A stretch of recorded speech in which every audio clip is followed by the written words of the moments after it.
روشنی کے سفر کے نئے ولاگ میں آپ اپنے میزبان آفتاب احمد خانزادہ کے ساتھ ہیں۔ ماں میں گونگا ہوں۔ موت سے پہلے عظیم فلسفی نیٹشے کے یہ آخری الفاظ تھے۔ یہ وہ فلسفی تھا جس نے فلسفے کی دنیا میں انقلاب برپا کر دیا۔ نیٹشے اپنی زندگی کے آخری برسوں میں بولنے، لکھنے، حتیٰ کہ سوچنے سے بھی معذور ہو گیا تھا۔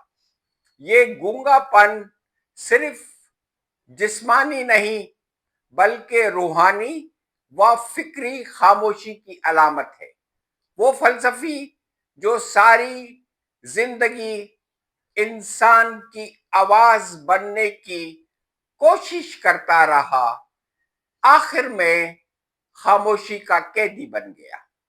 وہ کہتا تھا جو ہمیں نہیں مارتا وہ ہمیں مضبوط بناتا ہے۔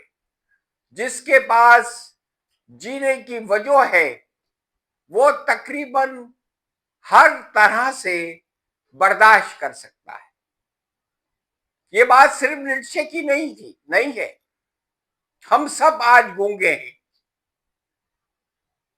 کیا ہو رہا ہے اور کیا ہونا چاہیے، یہ دو مختلف الفاظ ہیں۔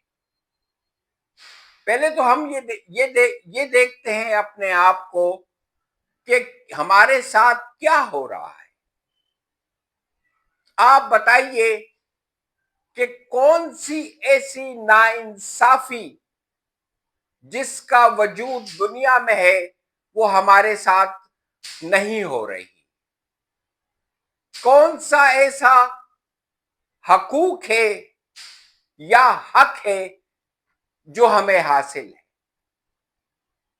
کون سی ایسی غربت، ضلالت یا گندگی ہے دنیا میں وجود رکھتی ہے جو ہماری زندگی میں جس کا وجود نہ ہو؟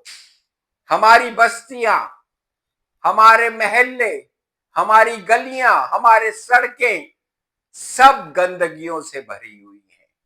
ہمارے ہاسپٹل، ہمارے اسپتال، ہمارے آفیسز، اداروں کے آفیسز سب گندگیوں سے بھرے ہوئے ہیں۔ آپ ہی مجھے بتا دیجئے چلیں کہ آپ کا کون سا جائز ایسا کام ہے جو بغیر سفارش یا پیسوں کے ہوتا ہو؟ ایک کام بتا دیجئے۔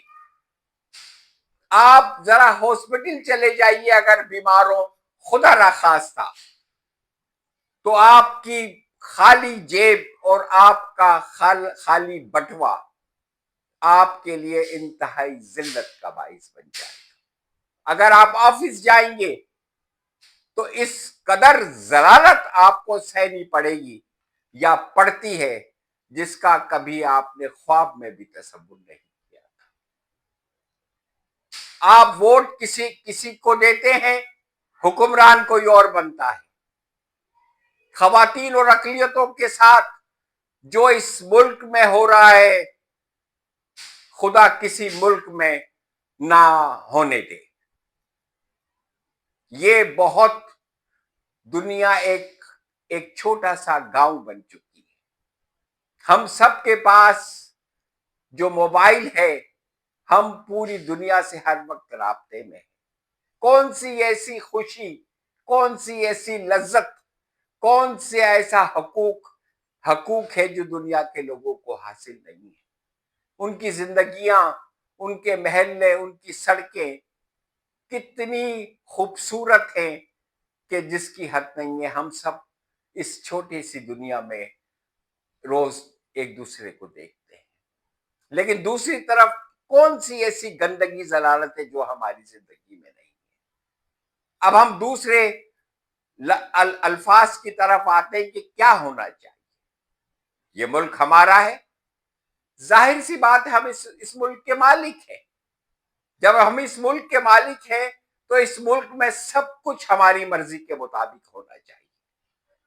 تمام حقوق چند لوگوں کی بجائے ہمیں حاصل ہونے چاہیے، تمام آزادیاں ہمیں حاصل ہونی چاہیے۔